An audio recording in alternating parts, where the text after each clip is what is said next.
विधानसभा निवडणुकीचे पडघम वाजायला सुरुवात झालेली आहे। जागा वाटपावरून महायुतीमध्ये रस्सीखेच सुरू असतानाच आता मंत्र्यांच्या आणि नेत्यांच्या भाषणांमुळे पुन्हा एकदा महायुतीतले संबंध ताणले जातात की काय अशी परिस्थिती निर्माण झाली आहे। तानाजी सावंत यांनी राष्ट्रवादी काँग्रेसच्या मंत्र्यांबाबत केलेल्या वक्तव्यामुळे हा संघर्ष अधिकच पेटलेला आहे। राष्ट्रवादी काँग्रेस अजित पवार गटाचे उमेश पाटील आपल्यासोबत आहेत। सर, तानाजी सावंत बोलले, त्यानंतर आपण प्रतिक्रिया दिली, यामुळे संबंध कुठेतरी ताणले जात आहेत।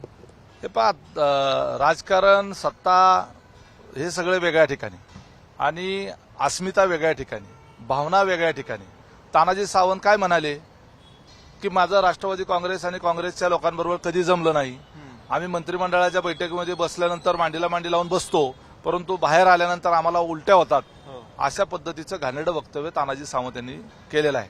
त्यामुळे असली सत्ता आहे ना, असली चुलीत गेली तरी चालेल। आम्हाला असल्या सत्तेमध्ये राहण्यामध्ये इंटरेस्ट नाही। आमच्या कार्यकर्त्यांच्या स्पष्ट भावना आहेत की अशी वक्तव्य ऐकून घेण्यापेक्षा सत्तेतून बाहेर पडलेलं चांगलं। त्यामुळं आम्ही पार्टीच्या वरिष्ठ नेत्यांना सुद्धा मागणी करतोय की मंत्रिमंडळाच्या बैठकीला सुद्धा जाऊ नका। जोपर्यंत तानाजी सावंत यांची मुख्यमंत्री हकालपट्टी करणार नाहीत तोपर्यंत आम्ही कुणीही त्या ठिकाणी मंत्रिमंडळाच्या बैठकीला जाऊ नये अशी कार्यकर्त्यांची भावना आहे आणि ह्या भावनेचा सगळ्या पक्षातल्या वरिष्ठ नेत्यांनी आदर केला पाहिजे। मंत्री सगळे जे आहेत ते ज्येष्ठ नेते आहेत। प्रफुल्लभाई पटेल असतील, वळसे पाटील साहेब असतील, हसन मुश्रीफ साहेब असतील, धनंजय मुंडे असतील, अजितदादा राज्याचे नेते आहेत, आमच्या पक्षाचे राष्ट्रीय अध्यक्ष आहेत आणि यांच्या मांडीला मांडी लावून बसल्यानंतर ह्यांना उलट्या होतात आणि असलं आम्ही ऐकून घ्यायचं।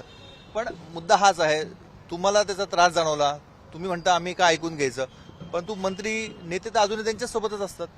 अहो, ते काल बोललेले तानाजी सावंत, आता कार्यकर्त्यांमधून या संदर्भातली रिएक्शन यायला सुरुवात झालेली आहे आणि महाराष्ट्रातल्या सबंध अजितदादांवर प्रेम करणाऱ्या, राष्ट्रवादीवर प्रेम करणाऱ्या कार्यकर्त्यांच्या भावना या संदर्भात अतिशय तीव्र आहेत। आम्ही काही सत्तेला लाचार झालेलो नाहीयेत। आम्ही केवळ विकासाच्या मुद्द्यावर या एनडीएमध्ये सोबत आलेलो आहोत। असली बोलणी ऐकून घेण्याच्या करता आम्ही या ठिकाणी बसलेलो नाही आहोत। अजितदादा आमचा नेता जो आहे तो एवढा लहान झाला का की ह्या अशा तानाजी सावंत यांच्यासारख्याची अशी वक्तव्य ऐकून घ्यावीत आम्ही आणि कार्यकर्त्यांनी ती सहन करावीत? हे अजिबात सहन केलं जाणार नाही। पण मग पुढे काय करणार?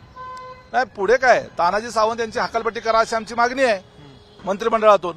मुख्यमंत्र्यांनी त्या ठिकाणी निर्णय घ्यायचा आहे की अजित पवार आणि राष्ट्रवादीला सोबत ठेवायचं का तानाजी सावंत सारख्या अशा पद्धतीनं बोलणाऱ्या नेत्याला सोबत ठेवायचं।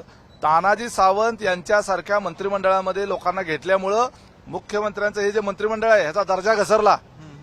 या अशा पद्धतीची जी स्टेटमेंट तानाजी सावंत पहिल्यांदा करत नाहीयेत, यापूर्वी त्यांनी केलेले आहेत। पण याआधी भाजपनं देखील लोकसभेच्या निकालानंतर म्हटलं होतं की अजित पवार सोबत आल्यामुळे आमच्या जागा कमी झाल्या। आता शिंदे गटाकडनं देखील असं बोललं जातंय। एकूणच तुम्ही टार्गेट होत आहेत राष्ट्रवादी काँग्रेस? भारतीय जनता पार्टीचे नेते असं कधी म्हणाले नव्हते। आरएसएसच्या एका नियतकालिकामध्ये तशा पद्धतीचं त्या ठिकाणी एक लेख आला होता आणि त्या संदर्भानं ते भाजपशी जोडलं गेलं। अजिबात तसं झालेलं नाही आहे। केंद्राचे नेते असतील, भाजपची वरची सगळी यंत्रणा याच्या बाबतीत, कार्यकर्त्यांमध्ये तर हीच चर्चा आहे। भाजप कार्यकर्त्यांमध्ये चर्चेला त्या ठिकाणी काही महत्व नाही। मुद्दा असा आहे की जेवढे मतदारसंघ आमच्याकडे होते आणि राज्यभरामध्ये जिथे जिथे भाजपचे त्या ठिकाणी उमेदवार उभे होते किंवा शिवसेनेचे होते त्या ठिकाणी राष्ट्रवादी काँग्रेस पार्टीचे जिथे जिथे ताकद आहे तिथून भाजप असेल किंवा एकनाथ शिंदेच्या शिवसेनेला लीड मिळालेला आहे आणि हे आता आकडेवारीनिशी सिद्ध झाले। त्यामुळे महाविकास आघाडीमध्ये असताना अशीच वागणूक तुम्हाला मिळत होती? अशा स्वरूपाचं बोलणं ऐकावं लागत होतं? अजिबात नाही। अशा पद्धतीचं बोलणं कधीही त्या ठिकाणी कोणाच्याकडनं झाल्याचं त्या ठिकाणी आपल्याला निदर्शनास आलेलं नाही। ठीक आहे, एकत्रित वेगवेगळे पक्ष आल्यानंतर भांड्याला भांडं लागतं, थोडंफार तुतुमयमय होते, वाद होतात, हे आपण आघाडीच्या सरकारमध्ये अनुभवलेलं आहे। परंतु एवढ्या खालच्या स्तरावर जाऊन वक्तव्य मंत्री दर्जावरच्या व्यक्तीनं करणं हे चुकीचं आहे। आरोग्यमंत्री आहेत ते, जे सिनियर मंत्री आहेत, दुसऱ्यांदा मंत्री झालेले आहेत आणि त्यांनी एका सरकारमध्ये असताना आमच्या पक्षाच्या नेत्यांबद्दल किंवा आमच्या पक्षाबद्दल अशा पद्धतीचं वक्तव्य करणं हे आम्हाला अजिबात आवडलेलं नाही। पण मग तुम्ही म्हणतात की मंत्रिमंडळात सत्तेतनं बाहेर पडावं अजितदादांनी, मग पुढे काय करणार तुम्ही? म्हणजे स्वतंत्र लढणार की महाविकास आघाडीसोबत जाणार? हे पहा, मुद्दा तो आमचा ह्या तानाजी सावंत यांच्या वक्तव्याच्या संदर्भातला आहे। सरकारमधून बाहेर पडणं किंवा न पडणं हा विषय जो आहे तो कार्यकर्त्यांच्या भावनेचा आहे। कारण आम्ही सत्तेला लाचार नाही आहोत. आम्ही आलेलो आहोत ते कशाच्या करता आलेलो आहोत. केंद्रामध्ये भाजपचं सरकार आहे आणि महाराष्ट्रामध्ये जर त्याच विचाराचं सरकार असेल तर डेव्हलपमेंटची कामं चांगल्या पद्धतीनं करता येतात. केंद्राचा निधी मोठ्या प्रमाणावर आणता येतो. मोठे मोठे प्रकल्प आपल्या राज्यामध्ये राबवता येतात. याच्याकरता केंद्राच्या सुसंगत सरकारमध्ये असेल तर आपल्याला जनतेच्या प्रश्नांना न्याय देता येतो. ही आमची भूमिका आहे. आमची विचारधारा बदलली आहे का? अजिबात नाही. परंतु सार्वजनिक जीवनात वावरत असताना आज आम्ही सत्तेमध्ये आहोत म्हणून उद्या काय पण ऐकून घ्यायचं, असली बोलणी ऐकून घ्यायची, हे अजिबात चालणार नाही. आणि ते पहिल्यांदा नाहीत बोलत, असंच बोलतात सातत्यानं ते. आणि त्याच्यामुळे काय व्हायला लागलंय की सरकारची पण इमेज खराब व्हायला लागली. पण तरी कारवाई होत नाही त्यांच्यावर कारवाई होत नाही म्हणून तर आता आम्ही मागणी करतोय की बाबा एक तर त्यांना काढा नाही तर आम्हाला काढा.